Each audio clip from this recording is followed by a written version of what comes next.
Muito boa noite a todos. Queria cumprimentar-vos muito calorosamente e desculpar-me antes de mais, porque de facto as novas tecnologias são muito boas para umas coisas, mas para outras, quando nos dizem chegou ao seu destino e o destino está vazio, de facto são muito más. E foi isso que nos aconteceu e, portanto, peço desculpa a todos por este atraso e fizeram muito bem em começar, porque pelo menos adiantámos um bocadinho o nosso calendário. Queria cumprimentar muito calorosamente os presidentes das distritais do PSD e do CDS, distritais de Lisboa e naturalmente também das concelhias de ambos os partidos, cumprimentar todos os militantes, simpatizantes que aqui estão e sei que também estão dos outros partidos, desde logo o Sr. Presidente da Câmara, também o cumprimento.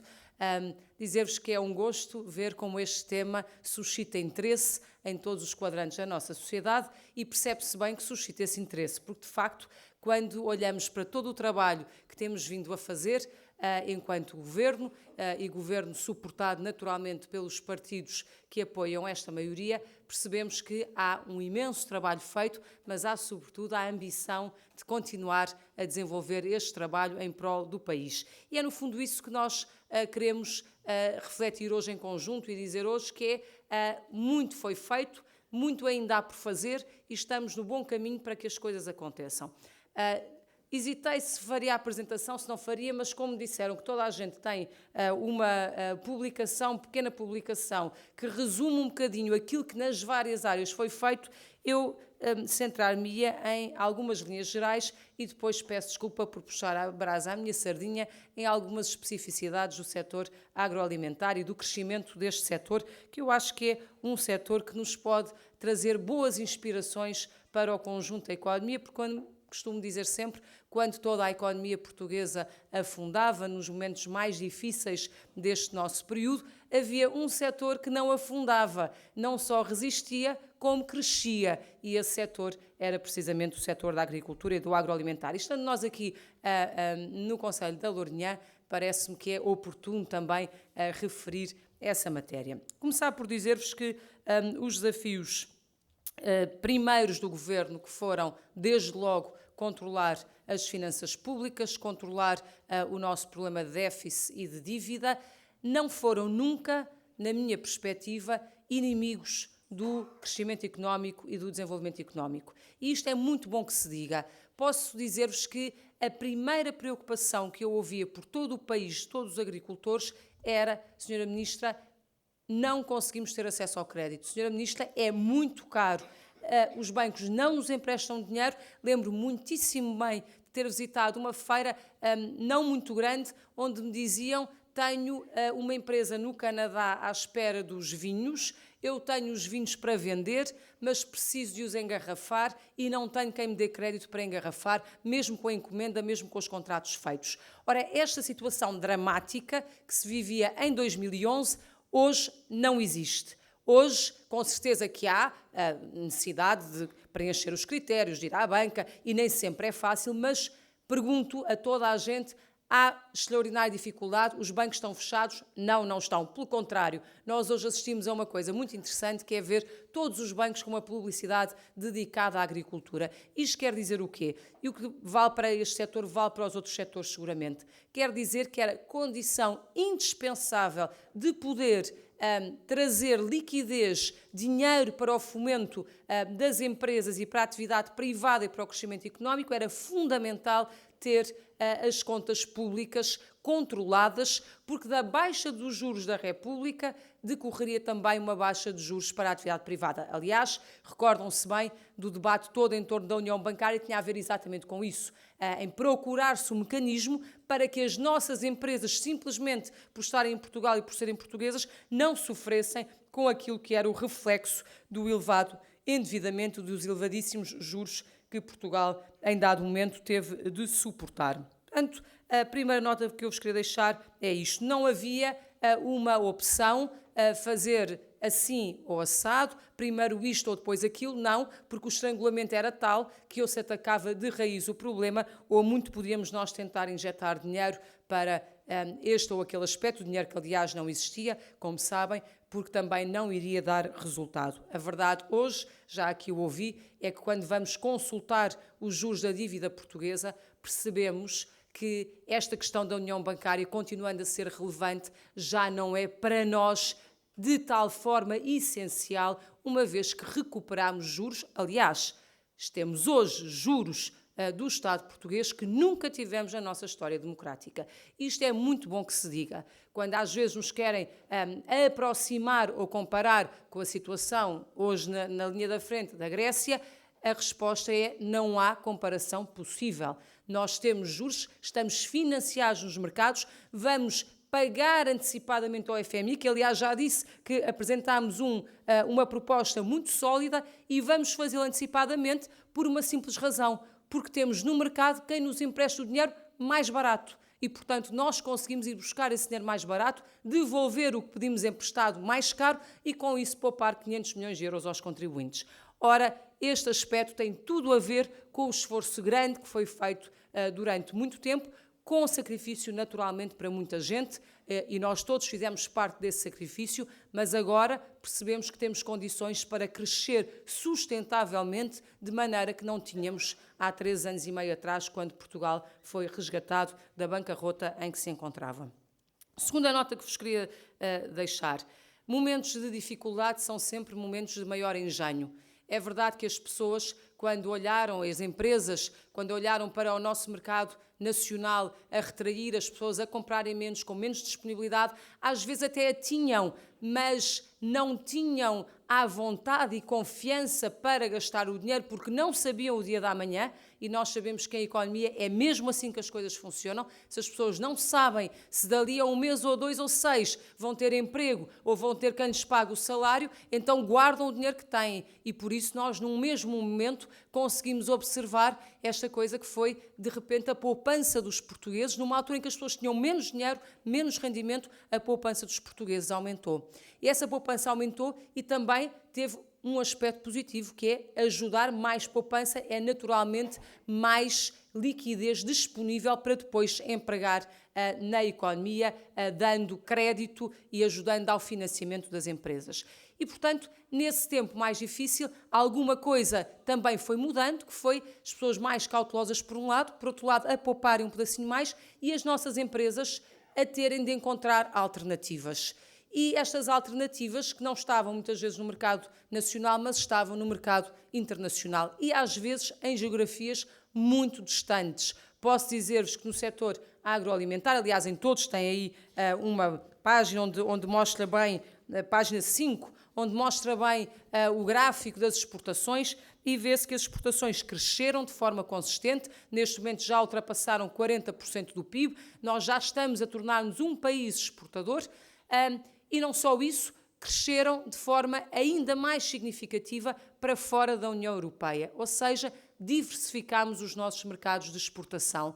E eu tenho dito muitas vezes, e no caso da agricultura há bons exemplos, e seguramente que são conhecidos, o caso do embargo da Rússia, agora é o caso da questão de Angola, etc., em que o que é dado por forte e seguro hoje, amanhã pode não estar forte e seguro. E, portanto, qual é o mecanismo que nós temos à nossa mão? É diversificar, é criar oportunidades para que, com flexibilidade e com muita determinação, as empresas se possam virar para outras oportunidades, quando aquelas primeiras, até bastante florescentes, por alguma razão, acabam por se tornar mais difíceis. E nós temos feito um esforço muito grande, todos nós, com a AICEP, com a diplomacia económica, com as nossas embaixadas, os nossos consulados, com o Ministério dos Estrangeiros, com o Sr. Vice-Primeiro-Ministro a liderar toda esta parte, temos feito um trabalho enorme de abrir mercados externos. Eu, quando vos falo em abrir mercados externos, estou especialmente a pensar, e aqui quem está, e gente da Pera Rocha sabe bem do que nós estamos a falar, quando pensamos em exportar para um país longínquo, sabemos, e às vezes nem tão longínquo, sabemos que temos que enfrentar um processo administrativo e burocrático muito longo, porque há as barreiras não alfandegárias, as barreiras fitossanitárias para ultrapassar. Posso dizer-vos com orgulho que nestes 3 anos e meio nós abrimos 70 mercados para os produtos portugueses, para mais de 150 produtos ou grupos de produtos. Porquê? Porque um produto é, por exemplo, a pera rocha, outro produto é a maçã, outro produto é a uva de mesa, outro produto é o leite e laticínios, esse é produto e grupo de produto, normalmente, e tudo isto significa um processo administrativo novo, com interação entre as administrações públicas, interação entre os organismos sanitários e depois muito trabalho diplomático e político, porque obviamente toda a gente quer fazer o mesmo. Todos os nossos países europeus querem exportar para os países que estão a crescer exponencialmente. Todos têm dossiês e todos fazem pressão. E nestas matérias, como noutras, quem está mais presente, quem vai lá mais vezes, quem tem mais disponibilidade para responder aos questionários, quem insiste por todas as vias que pode, é quem tem vencimento de causa. E nós temos tido muito vencimento de causa, com muito esforço, mas que damos por muito bem emprego, porque é um esforço feito com o setor, é um esforço para ir ao encontro das oportunidades que o setor já identificou e, portanto, quando abrimos, sabemos que há gente que vai estar a aproveitar e há gente que vai estar a exportar. E é por isso que, de facto, nós conseguimos ver esta transformação grande da nossa economia. Uma economia muito dependente da importação, uma economia que não tinha um sequer equilíbrio na sua balança corrente e de capital, neste momento é excedentária. Isto não acontecia há muitas décadas em Portugal. Há muitíssimas décadas em Portugal. Os registros são do tempo do Wolframio e da Segunda Guerra Mundial e, portanto, com uma situação perfeitamente identificada e clara. Agora não. Agora nós temos todo um conjunto da economia a puxar. Posso dizer-vos que o setor agroalimentar, permitam-me também dizer isso com orgulho e partilhando com todos os que aqui estão na sala e que sim contribuem ativamente para esse trabalho, porque nós contribuímos uma pequena parte para esse trabalho, mas este setor, quando as exportações do conjunto da economia cresceram a 2%, este setor cresceu a 7,7%. No último trimestre, últimos dados do INE, o setor agroalimentar cresceu em 10,2% nas exportações. E tão interessante quanto ter crescido nas exportações foi que diminuiu as suas importações.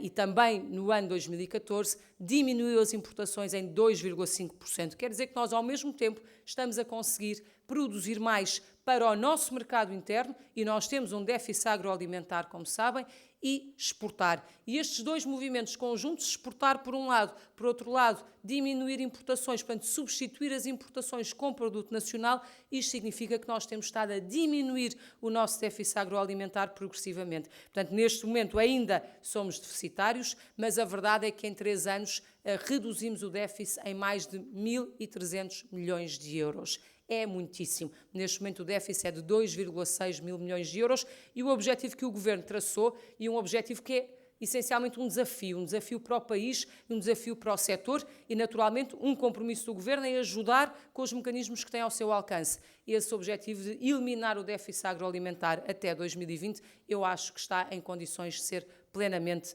atingido. E nessa altura teremos este setor também a contribuir ainda mais positivamente para os bons números da nossa balança corrente e de capital. Queria dizer-vos que, de facto, quando olhamos para o que se fez, para a necessidade de adaptação, olhamos também para a forma como fomos procurando eliminar o mais possível tudo o que eram dificuldades para as nossas empresas.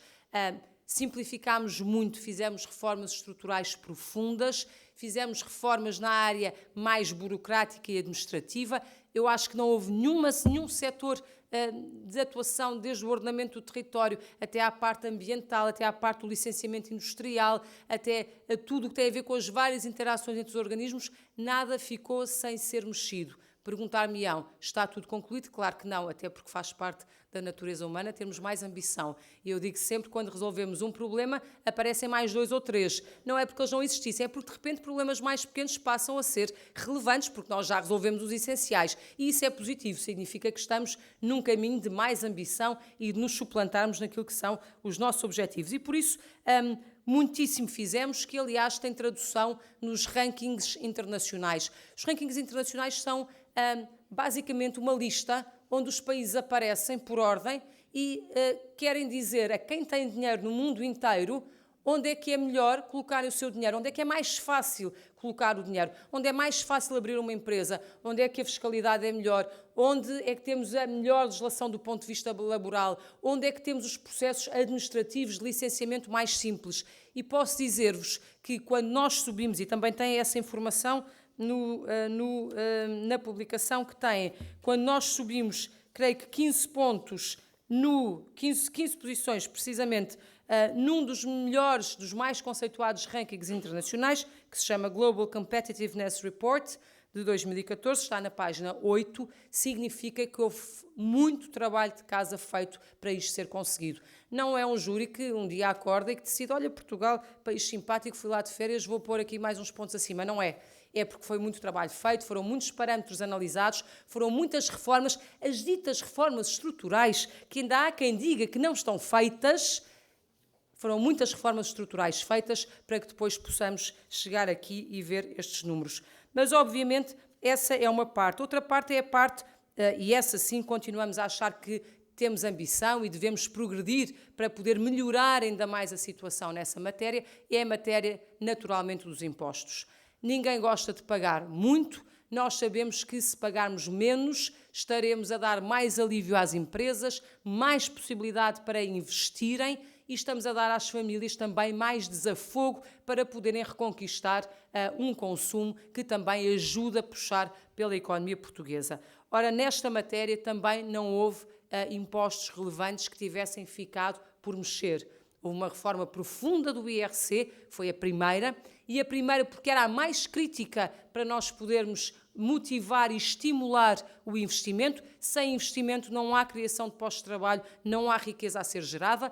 E a reforma do IRC foi uma reforma que, aliás, contou com a colaboração do maior partido da oposição, que a dada altura parece ter-se arrependido, não se percebe bem, mas que se espera que possa ser uma reforma duradoura, porque esse é um ponto extraordinariamente relevante quando nós queremos atrair investimento para o nosso país, seja desde logo nós próprios, dos portugueses, mas seja dos investidores estrangeiros que andam sempre a ver onde é que é melhor, de facto, colocarem o seu dinheiro e onde é que podem reproduzi-lo melhor. E, naturalmente, a questão fiscal é uma questão muitíssimo relevante. Queria dizer-vos que, depois da reforma do IRC, com uma progressiva diminuição da taxa, que neste momento já desceu pelo segundo ano consecutivo, nós estamos convictos que a manter-se esta estabilidade fiscal e esta tendência perfeitamente consolidada, e por isso nós dizemos que não está tudo feito, está por fazer, mas estamos no caminho certo, estamos certos de que também isso será refletido no investimento.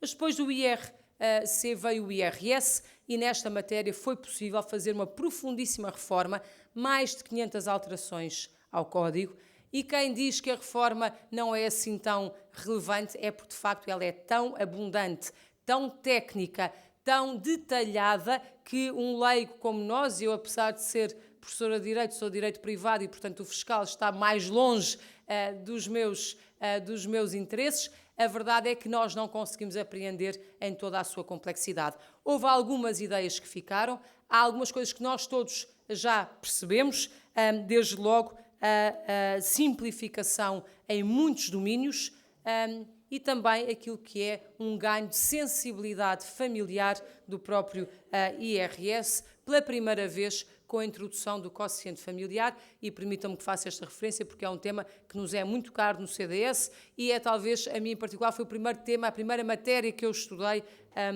quando cheguei ao CDS. E, portanto, é bom perceber que os anos podem demorar, mas quando as ideias são firmes, são sólidas, bem sustentadas, aguardam o momento próprio, que foi agora, não pode ter sido antes, não podia ter sido antes, porque não tínhamos o desafogo e as condições para o fazer, mas foi agora que o fizemos. E como isto, temos com certeza, enquanto os dois partidos que apoiam o governo, temos muitas outras ideias, algumas que nos são muito próprias e conhecidas, outras que estamos neste momento a refletir, mas que nos ajudam a criar, lá está, a ambição boa de querer fazer mais e melhor e de acrescentar coisas boas àquilo que já está feito. Queria dizer-vos ainda mais 2 ou 3 notas a propósito da nossa economia, dos instrumentos que nós temos para ajudar a nossa economia, para termos mais Portugal, para termos mais investimento. Primeira nota, dizer-vos que,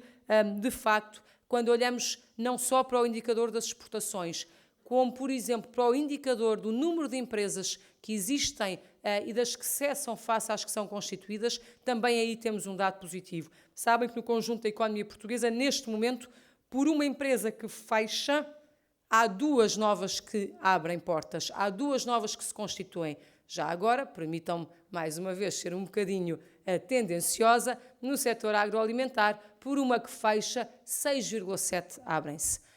Porquê? Porque temos uma profunda transformação em que mais gente se lança enquanto empresário agrícola, pequeno ou médio empresário agrícola ou microempresário agrícola, nomeadamente os jovens agricultores que se têm instalado em número absolutamente crescente. Posso dizer-vos que só no tempo deste governo instalaram-se 5.576 jovens agricultores. Já agora, no primeiro governo de Sócrates, 400 e qualquer coisa, no segundo 2.000 e qualquer coisa. Só para registro, porque de facto vale a pena perceber como a dinâmica é muitíssimo diferente, até porque este governo acarinhou desde a primeira hora a agricultura como sendo uma área importante da economia, não uma área do antigamente, não uma coisa que estivesse só para alguns que ainda continuavam a acreditar no valor da terra e na importância da terra, mas como uma área de futuro, uma área também para a juventude e uma área muito importante para dar um contributo válido para o nosso país. E a verdade é que o setor tem-se portado de uma forma maravilhosa, mostrando precisamente toda a ambição e toda a determinação que tem.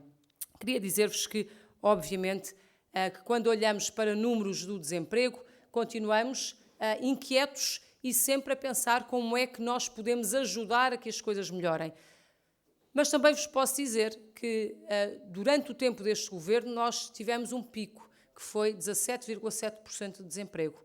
Neste momento, no final do ano, tínhamos 13,4% de desemprego.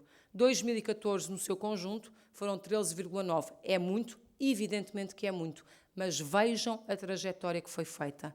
Vejam a forma como nós podemos comparar estes números. Quando o governo entrou, 12,9% de desemprego, neste momento 13,9% de desemprego. Um ponto.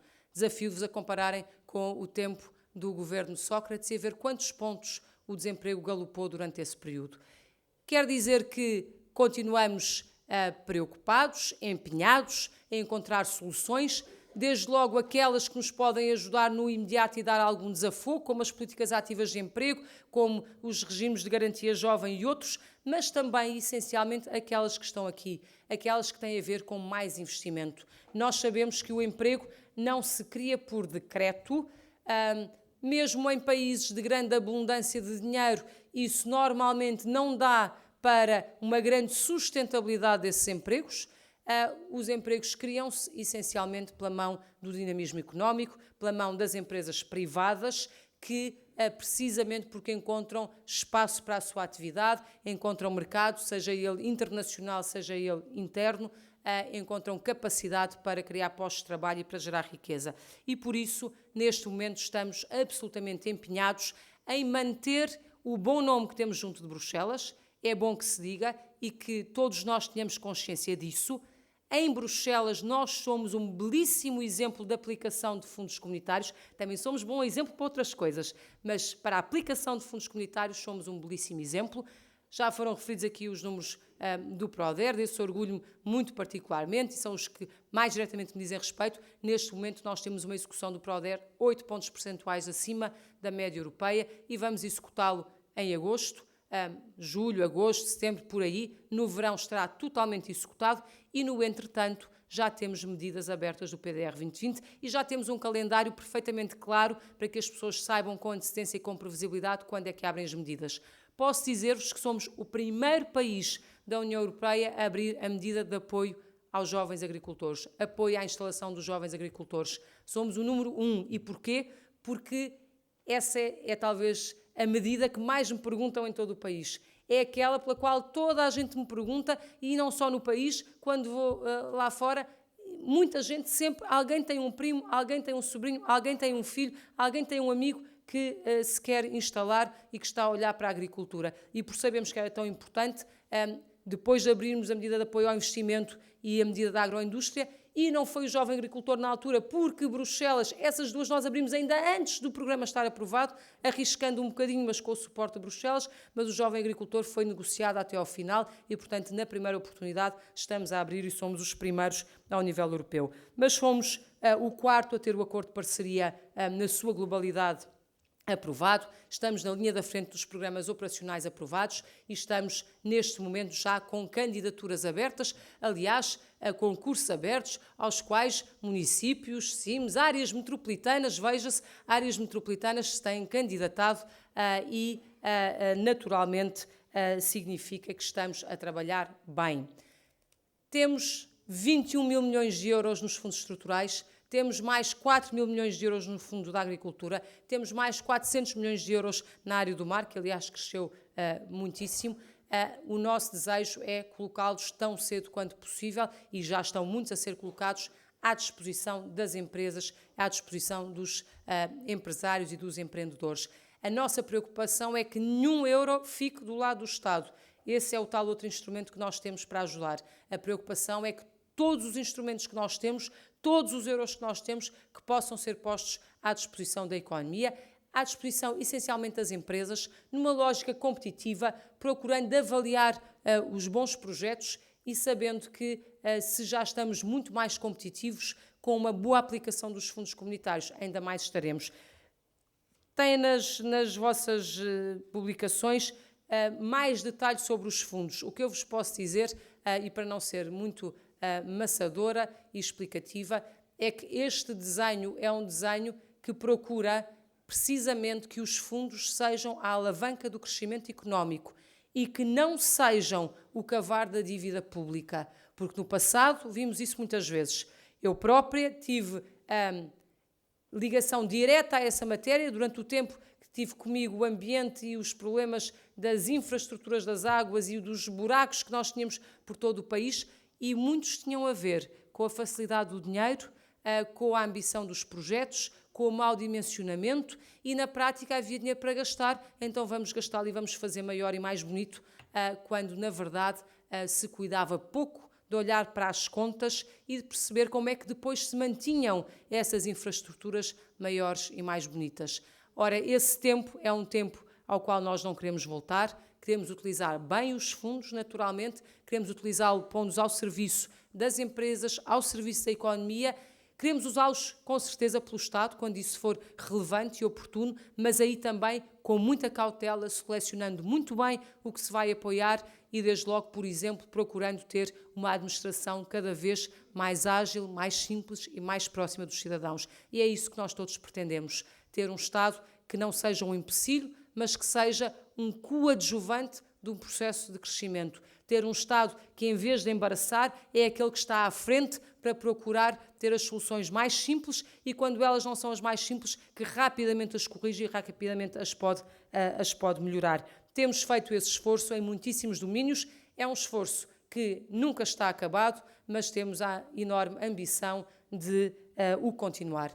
Queria agradecer a todos por estarem aqui. Temos já, acho que ainda tempo para algumas trocas de impressões, mas queria também dizer-vos que este trabalho todo só foi feito com um povo extraordinariamente resiliente, trabalhador, determinado, e eu acho que é isso que nós todos nos podemos orgulhar. Muito obrigada e bem-aja.